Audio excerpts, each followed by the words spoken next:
I personally would not do residential for a variety of reasons, but I also don't think that it is for everybody. One, just you have to be okay with floating payroll and salary for 90, 120, maybe even 180 days, which will destroy some people. Welcome to Masters of Home Service, the best podcast for home service pros like us. I'm your host, Adam Sylvester, and I want you to crush it in business. Is residential or commercial the best? Is one better than the other? We're going to settle that debate right now on this show today. I have two guests with me.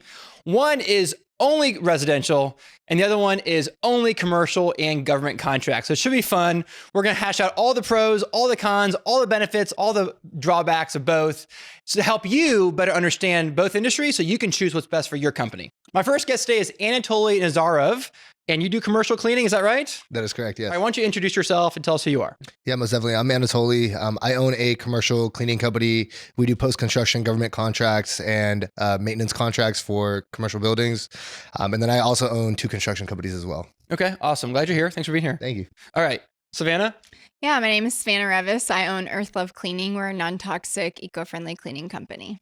Awesome. Okay, so you're all residential. Mm-hmm. You're doing some Airbnbs in there. Yep. Okay. It's very small businesses. Okay. Yeah. And like small, like little office spaces and stuff, but nothing industrial, nothing big commercial. No. Okay. So the complete opposite spectrum of cleaning. You guys are both doing cleaning. And I think it's so common for people to say, oh, you do residential. Do you do any commercial? And then to commercial people, do you do any residential? And do you guys think there's value in doubling down and choosing one or the other? I think you need to do one, what you're familiar and comfortable with, because if you take too much, you will not be able to handle it. And I'm coming from the perspective of like commercial projects. The reason I started a commercial cleaning company is because I've done commercial work in construction. And so it's a very easy swap for, let's say, right? But even in construction, going from residential to commercial is this big giant leap. And a lot of people cannot handle that.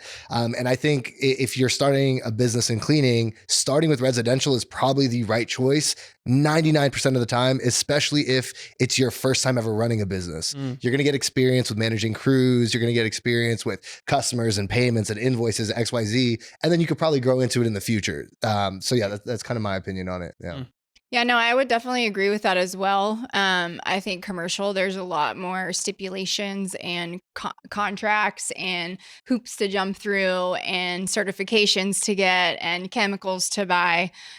So it really adds so many more layers of work to figure out when you're new. And if you're somebody that's young starting, it's easier to just move into the residential market, I think. Yeah. Yeah. Do you view it as like dipping your toes in the water a little bit without too much risk, as in terms of like you could go out and get a big commercial contract, but then all your people quit, for example, and you can't fulfill it. Whereas with residential, you have way more clients you're servicing, but you have more wiggle room, would you say? Yeah, I'd say there's more flexibility, a little more room for error on my side than his. Yeah. I think it also depends on the types of clients, right, that you're working with. Which one's more competitive? I would actually say residential cleaning is significantly more competitive. If we've taken some residential leads, like in the very, very early stages of our company, while we were bidding these commercial projects. And I mean, I was probably competing against 5-10 people at a time, maybe, especially if you're going through lead platforms, not like word of mouth referrals. Commercial and specifically government contracting, it's a bid that is sent out. There's usually 5 to 10 people. Yeah. But then it's just lowest qualified bidder wins. And so the bidding process is not a sales, right? It's not like a sales cycle, how we might be used to in construction sales or cleaning sales. It's literally just whoever has the lowest bid wins this government contract, right? And so I would actually argue that residential cleaning is harder because you're competing against so many people, if that makes sense. Yeah. Anatoly, what's the biggest misconception about, I'm gonna ask you the same question about, what's the biggest misconception about commercial cleaning and government cleaning? That it's the right choice. Honestly, I'm going to give you that. I personally would not do residential for a variety of reasons, and I'm sure we'll discover those through the episode. But I also don't think that it is for everybody. For one, just the headache that is bureaucracy in itself. You have to be able to get passed through a lot of hoops, like we were talking about earlier. You also have to be okay with floating payroll and salary for 90, 120, maybe even 180 days, which will destroy some people. Yeah. Right? Yeah. Okay, what's the biggest misconception about residential cleaning? What a loaded question. I would probably say similar to his, like that it's easy, and that, you know, it takes no brain power, but there is a lot of stuff that goes into it, a lot of anticipation of needs, right? And forward thinking, and where, you know, you might get caught up, right? Yeah. And also you're in somebody's personal home. There's a lot more that goes into it than a commercial space. Yeah. What's the workforce like? And how is it different between the two? The workforce, the people you hire. I think the actual workforce is probably pretty similar. You hire qualified cleaners or custodians, janitors, whatever it might be, and you just want people who have experience with whatever service you're providing. So when we do restaurant cleanings, like we try to hire people who have restaurant cleaning experience. When we do post construction, we try to hire people who do post construction. Now, when it comes to custodial, really, it's more like following a checklist. So it's just somebody who is easy to work with, responsible, and easy to train. But a lot of our workforce is interchangeable. I would actually say, Yeah, I absolutely. So. I mean, detail oriented, right? Somebody that can follow. I always say I'm looking for somebody that is a self starter, is detail oriented, and can read English. Well, one of my misconceptions, if we're going to go there, is that the person who's cleaning a home needs to be more personal, need to have better people skills, or definitely English skills, because they're going to bump into people at their house. And but a commercial, they might be cleaning at night, or there's no one around, and so it's just might not need to have those soft skills that you do. Is that not true? No, I would say that's really true. I definitely think, you know, having people that, like I've said in the past, having people that are like your move out clean people, or, you know, your residential people, your move out clean people are probably going to not run into a lot of people because it's an empty home. But the residential staff, they're going to need to have that personability where they can talk with the client, enter the home, smile, be warm, take their shoes off, do the things that the client's anticipating them, and then move forward. Right. Yeah, I agree. You guys both have insurance. Yep. Yeah. Right. How is that different? I mean, we have workers' comp, general liability, then we have to have business auto as well. And without those three, you're unable to bid on government projects. And typically they want to see at least $2 million policy. And sometimes they want $5 million umbrella. Wow. Yeah. Right. That's a lot. Yeah. So I've actually gotten caught up not having that auto insurance because we don't really need it with what we do right now. But we were bidding on some really big apartment complexes, and they wanted me to get that insurance. And as I priced it out, I was just like, this is not worth it for us. Yeah. It's $1,000 a month, by the way, for the one car that we have. Yeah. It's insane, because you're thinking, how much are you going to profit, right, off of this versus, you know, that's what it was. It was like in the thousands. Yeah. And we have I think it's a $2.5 million policy right now. And it covers so much, but that one thing that it needed, I didn't really understand why it needed that, right? I was like, why do you need insurance on a car when we're not doing anything driving wise for the job? But obviously, like I said, the hoops, the things that you have to jump through, those weren't necessarily worth it to me because my business was already over $1 million. I don't know if I need to do all of that to continue to grow it. And that's why I stuck with this market versus going into government contracts, because those have always been in the wheelhouse, right? But whether or not they've matched how we were running, you know, it makes sense for you, but for me, it's non-toxic. It just doesn't really make that much sense. Yeah. Okay. That makes sense. Are anything else in terms of certifications, insurance, licenses, anything like that we need to know about? Yeah. So most states are different. Not most states. Every state is different. Some states, they don't require you to be registered with the state to bid. In California, you need to be registered with the DIR, which is the Department of Industrial Relations. In other states, you have to be registered with their, government entity. I coach people for cleaning businesses. And so I know like Arizona has one, and I think Florida also has one, because we've helped people start in those areas. So you need to be licensed. Then you need to be like a registered small business. You need to register as a woman-owned business, veteran, or minority-owned business. They only give a certain amount of bids to those groups. And a lot of the cleaning bids are just to those groups. So like certified small businesses, anything under 10 million, if I'm not mistaken. So, they have bids just for us. Then they have bids just for women-owned businesses, veterans, and minority-owned businesses. So you want to register as much as you can to get those opportunities, so you could see it, along with like higher insurance. And sometimes they want licensing, like in the state of California for some things like power washing or pressure washing. They want to see, it's like a weird, like a C60 license or something, like a non-specific trade license. So in short, yes, you need a lot more licensing to get involved. Yeah, with residential, you can just basically just start. Yeah. Yeah. You just start. Yeah. There is no like thing you need to do really. Like there are accreditations and things that you can do as time goes on.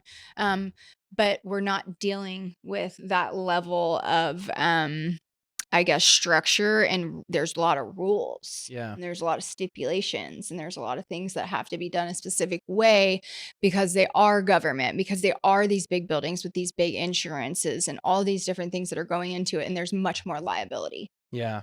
But the barrier of entry is much easier in house residential. So you're competing against a lot of other people. So that's the How do you trade-off. set yourself, aside from those people can be And one it of becomes your a value biggest game, a issues. branding game. Yeah, that's one of the reasons that we never pursued residential, because in the area that I'm at, there might be somebody who's bidding at like $25 or $30 a man hour for cleaning, for example. And at the end of the day, when I complete a project, I don't want to make $100, right? That's kind of like the mindset, because I'm coming from construction. Okay. Now I will say in commercial cleaning, government cleaning, it is volume just like it is in residential sometimes. But a lot of times you can get like these bigger cleaning projects, and it's a lot lower latency, and it's a much bigger payday. Yeah. And so it becomes less of a volume game at that point. So that's kind of when we were thinking, what kind of cleaning business do we want to start? That's what put us towards kind of this post-construction. That's the first thing that we started with, post-construction, and then government and maintenance, if that makes sense. Yeah. This is a great conversation. I want to pause for a minute to talk about Jobber. We're all Jobber users, both residential and commercial. Anatoly, how has Jobber helped you with run your business, your commercial business? Yeah, it's quick quotes and easy to provide. When we do our private commercial, which I really like, it keeps track of all our government contracts, so we could track our close rate pretty accurately. And then those checklists, super important for our guys out in the field. I would say with the automatic invoicing has been like the most helpful for me, especially after a long day. And the job checklist and forms, they're very helpful. If you're not using Jobber to collect payments, schedule jobs, and do estimates, that you are missing out. Go to jobber.com/podcast deal, get the exclusive discount, and go start using Jobber today. I think some people like me are just geared towards serving thousands of people. And some people are geared the opposite, where they just want to have 10 clients. Right. Now, if I lose 10 clients, I'm fine. If he loses 10 clients, he loses all of his clients. But it's also a lot easier in a lot of ways to manage just 10 clients, So there's drawbacks to both. Would you say that, Savannah, you're a fan of like having high volume? Obviously, you like having a lot of people. I prefer volume. I think there's a little bit more safety in volume. I've actually been in a position where after 3 years, we had put a lot of our eggs into one basket. And when we lost that contract, we lost 75% of the work we had. Oh, wow. And learning that and that hard lesson taught me that I didn't want to have more in residential or short-term rental like Airbnb. I wanted to have kind of both, but I needed just volume to ensure that if something were to happen, that we have all these other clients to fill the schedule with. Anatoly, how do you make sure that you don't lose one big, huge commercial client? There are, in these bids and in these packets, there is a scope of work. As long as you fulfill the scope of work and it gets signed off by the project manager from, we're doing like Department of Transportation. As long as they sign off, we're completed, we're getting paid. And to your point too, it's office buildings, it's service stations. It is not as intensive to pass as a home cleaning, okay? Because there's high foot traffic, it's a lot dirtier. The expectation, I'd actually say, is slightly lower because of all these like existing conditions. If I vacuum this room and then we know 20,000 people are going to walk through it tomorrow, you get what I'm saying? Yeah. Versus they go clean a house and it's just a family. They come home and they see it for the first time. It's not absolutely perfect. We have an issue here. So I will actually say that to kind of counter your guys' points, it's harder to get in, but once you're in there and as long as you're executing, it's pretty hard to get kicked out. You have to be doing a bad job basically, or you have to be not following the structure. Now, a lot of these contracts, they have literally written in the contracts, like we could end this contract at any given time for any given moment, right? Oh, wow. Which is like direct verbiage. But like there's a process, and usually the people that you work with, they're understanding, right? Like we've obviously made mistakes. Our crews have done wrong things. We've had to go back for corrections, but as long as everybody's understanding, like we're okay. Another thing I really like about government work specifically, not post-construction, they're typically 12 to 36 month contracts. Okay. So we clock it in and we know for the next 3 years, this is on our booklet basically, which is creating that recurring revenue model, which I know you guys do in home servicing too, right? Like recurring cleans or things like that, but we're able to lock it in for a lot longer. And also the government's going to pay, even if they pay late, they're going to pay, right? Yeah. Huh. Okay. So you've got a 3-year contract, which means that pretty much the same guy is going to the same place, the same time. It's very consistent. It sounds like to me, and maybe this is a misconception though, is that there's a lot more consistency with commercial, whereas residential, Miss Jones might ask for this week. She might ask for something different next week. Right. And make sure you plug this in, charge that, all these different like little specialty things. Nuances. Yeah, absolutely. Yeah. For us, scope of work, you do the scope of work, nothing extra. There are no change orders on these contracts. You just fulfill them. Like the service ones, we have a checklist. We put it into Jobber for our people to look at, and they just mark it off as they go. I have a floor cleaning contract with the Department of Transportation in the city of Oakland in California. And we only do floors. We do carpets, tiles, and linoleum. That's all we're doing. There's no changers. There's no extra money. And so we fulfill it and we go on, and it's there. And we know what we're doing for the next 3 years. Exactly. Yeah, there's value to knowing and being predictable for Yeah. the next 3 years. What about branding is different? Because my perception about commercial is that branding doesn't really matter that much. Zero. At all. Zero. Right? It doesn't. No, we have no reviews. We don't advertise. Yeah. Very low overhead. Our philosophy with our business is how do we make it as low latency and productive as possible? And commercial, they don't check reviews. They don't care about this. They just care that you can fulfill the work and that you are the lowest qualified bidder. That is it. Mm. Yeah. Well, let's talk about that a little bit. You're being the lowest qualified bidder. Do they literally just take the cheapest guy? Lowest, yeah, qualified. So that means like they'll do a bid process, and how the bid process works is everything starts as an RFP or RFQ, request for quote, request for proposal. Let's say we got that today. They'd have a mandatory walkthrough. Sometimes it's non-mandatory, like a week from now. After that mandatory walkthrough, they have a due date. It's like 2 weeks out. Everybody submits their bids on the due date. Everybody's bid is read out loud, so everyone knows what you bid. Okay, so at that point, you know where everyone was at, and you know who is the lowest bidder. Then they do a due diligence period, which is typically a month. And in that month, they just make sure you have all the qualifications. Are you a small business? Okay. Do you have the right insurance? Do you have this one page that you signed, right? Like, are you not an enemy of the state? Like, this is like the things, like these are the things we have to sign. And then after that, then they announce the actual winner. So if the person is the lowest qualified or lowest bidder, but they're not qualified, then it goes to the next person up, the next person up. Okay. So we've won a contract where we have not been the lowest bidder, but the two below us were not qualified, if that makes sense. Yeah. On average, how many bids do you put in a year? Well, I put in 4 last Monday. I don't know. We do a bunch. There's a bunch. There's hundreds of thousands of these. There's some through the federal government, which is Beta Sam. Then your local state's going to have its own procurement. We have eProcure in California. Then the county is going to have one. The housing agency is going to have one. And you can purchase a bid board and like see them all the time. But there's thousands of them.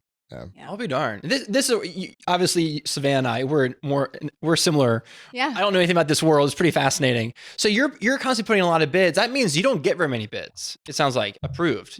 But when you do get one, you get a big one. Yeah. So our average, we bid 3 DMVs and they were all like over 3 years though. They were all like $200,000 contracts, right? Okay. And so you're just hoping to keep picking them up along the way, you know? And so our goal is to have like a few million at a time. Right now we have like 850,000 of GovWork won in this past 12 months. And so we're just keep bidding it basically and keep going. Yeah. Last question about that. Do they automatically renew after 3 years automatically? Or do you have to they rebid? You rebid, new system.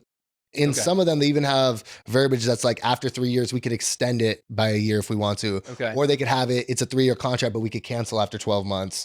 And so there's a bunch of different things, but no, once the contract's over, new bid, new RFP, the whole process starts over. And who decides the terms of the contract? The The bidder or the government. Okay. You have no say. You literally have no say. If you think something's like not supposed to be done this way, like one of my cleaners, Carlos, he's actually the head of our janitorial staff. He's like, hey, this should not be done this way because of XYZ, right? Like it's supposed to be done in a reverse order. We go up to them, they're like, no, that's how it's written. That's how it's going to be done. Yeah. Right. Savannah, you've never really gotten a commercial for a reason. Your brand matters. Your non-eco, or what is it? Eco-friendly stuff matters. No chemicals, that kind of thing. What's the main thing that drives you to stay residential? My connection with my clients. Yeah. I really love people. I've always been a people person. I came from the hospitality industry, so it just feels right to be able to connect with people, to be able to have that personal touch where I know that we're helping them, their family, their kiddos. The mom's coming home from work, feels relief because the house is super clean. So I really think that social emotional part for me is why I've stuck with it. I'm super familiar with all of the government contracts and all of that, but like we've talked about, the hoops and the cost just has not really ever seemed like it was right.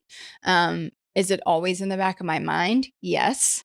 But my families and the people that we work directly with are why my community and my brand is so strong where it is. Yeah. To me, it sounds like residential is more relational. Mm-hmm. And commercial and government is like purely transactional. Both are fine, obviously. Both are fine. Amazon's transactional. I use them every day. Yeah. So so like you just love the relational part of the business. Yeah. And if in a perfect world, you just have more and more of those relationships. Absolutely. Essentially. Yeah. And in your case, Anatoly, you're just one of the big ticket transactions. Yeah, for the most part. I mean, well, for this business specifically, it's just other businesses. It's different. For this business, commercial cleaning, we want to do post construction, we want to do restaurants, which are high ticket, and we want to do these commercial maintenance contracts, and that's it. We're building a business. We hope to employ a lot of people, but that's it at the end of the day. Yeah. What do you guys think about the kind of work that your team likes? I once hired a guy who after about 2 weeks, because he'd worked commercial before, and he came with me, and he was like, "We go to like 20 people in a day." And I said, well, yeah, what did you expect? He goes, well, I'm used to going to one place a day and just camping out there for the whole time, eating lunch there, not leaving. Mm-hmm. And I was like, well, that's a lot different, man. Yeah. He goes, yeah, I don't like this. And he left, he went back to commercial. Do you find that your different people appreciate and like different things? Yeah. And that goes into the equation, I think. I tend to hire people from the service industry. So restaurants. I look for people specifically from restaurants because they know how to multitask. They know how to like run a checklist and a task list that has to be done because usually side work at the end of the night requires something like that. They also have the personability. So if they're speaking to somebody face to face, they're able to execute that in a way that has manners, poise, kindness, empathy, all the things. And then also they tend to know how to clean because usually in restaurants you have to clean up, right? Yeah. So you can follow those details kind of. Those people tend to do really well. And anybody that's been in in-home health, like nurse care for elderly people in their home, because a lot of those tasks tend to be taking care of the space and cleaning. Yeah. And I'm going to make a guess here. I think it's pretty good guess that if you take one of your house cleaners and then go put them in a dark commercial building over in the night shift to clean floors all by themselves, maybe, I'm not sure if it's alone, they might not like that. They might like, I want to work beside somebody. And is that true? Yeah, it might be, right? And people like different things. Like different I was personalities, I've done commercial construction, which is like, it is like transaction, it is project management, it is paperwork, it is a job. And then residential construction is more like the wild, wild west, which is a lot more fun to me, which is probably like relatable in this cleaning sense as well. But I don't know. A lot of times residential cleaners or people who have been in residential, maybe they've never used like a carpet extractor to the size that we use, or maybe they've never done floor buffing, or maybe they've never done these things. So but like, no, we work in teams for the most part. Like I have 8 to 10 people cleaning this you Oakland guys building. Swarm. That's what we call. We swarm. Yeah, Okay. that team, and shout out my team who's cleaning the Caltrans building in Oakland. They're doing like 30,000 square feet a day of cleaning, of these floors. Yeah. And then our contract down in Southern California, we have 2 people basically. One services 1 outlet, and then the other person services 6 locations. Okay. And so, but I think if you put a a residential cleaner into commercial, they would transition just fine as long as they learn how to use the equipment. Yeah. And I think on the other way, if you take a commercial person and you put them into residential, they'll also do fine, right? Like I think the hard skills are the same. But yeah, maybe some of the commercial guys, they're a little bit rougher, maybe, I'd say like commercial's a little bit more masculine, whereas residential's a little bit more feminine, right? I can see that. Yeah. Yeah. It's like a good, like aura. Yeah. Yeah. I feel it. I get I can that. see that. Totally. Yeah. I want each of you to take a turn and advise our listeners if they wanted to get in your industry, maybe they want to switch or not switch, but get into a new industry.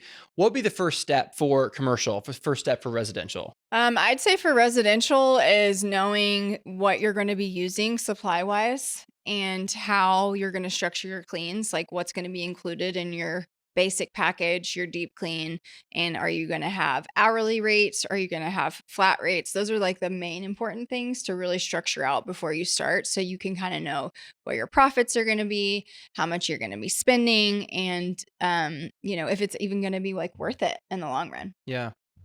That's really good. I think a lot of that actually is the same for commercial, but if you're in residential and you want to switch to commercial, one would be registering with the state or the government. Two is definitely getting that insurance, because even if you win a contract or you're bidding a contract, you're going to have to get it at the end anyways. As well. And then at that point, that's it. A lot of equipment you could rent, which even we do, because the cost of maintenance on a lot of this equipment is very expensive, and it's very expensive to buy. Like some of these carpet cleaners or the floor scrubbers, they're like 5, 10, 15,000. We have a $60,000 contract. 30 of it's going to labor. I can't have another 30 going to equipment, right? So, I definitely don't think equipment's the most important. I think it's more just getting that back end paperwork done. Yeah. Right. In residential, your cleaners are subcontractors 1099s, right, Savannah? Mm-hmm. Are yours 1099? It depends. So we can 1099 people, but we cannot use subcontractors on at least the contracts that I have. Some contracts allow you to use subcontractors. So even if we use somebody who has their own business, they have their own cleaning business or whatever, we have to employ them 1099, or sometimes we have to W-2 them. So we have a mix of both. California is a little bit different, I think. It depends on what is written in the contract. That's basically it. And if I just like in other industries, like let's say contracting, you could use 1099, you could use subs all day. It doesn't matter. For my 2 contracts that I have, no subcontractors. Everyone has to be employed by me. And we also have to pay prevailing wage. And that is all across the entire United States. You pay prevailing wage. It is a wage that is set by the government and you have no control over that. Really? Yeah. Yeah. Whoa. And interesting. So ours is like in California, it's $14 or $15 base pay plus $14 or $15 in benefits is what they call it. So if I wanted to cover benefits, I would pay them $15 an hour, and then I would have to cover $14 an hour in benefits, which goes to like insurance, pension, whatever, right? Or you could do cash equivalent. So that's what we choose to do. So we just pay them the $30 an hour cash instead of the benefit package. So they get a little bit more money, but then we don't carry insurance on them. Right. Interesting. Okay. Last question.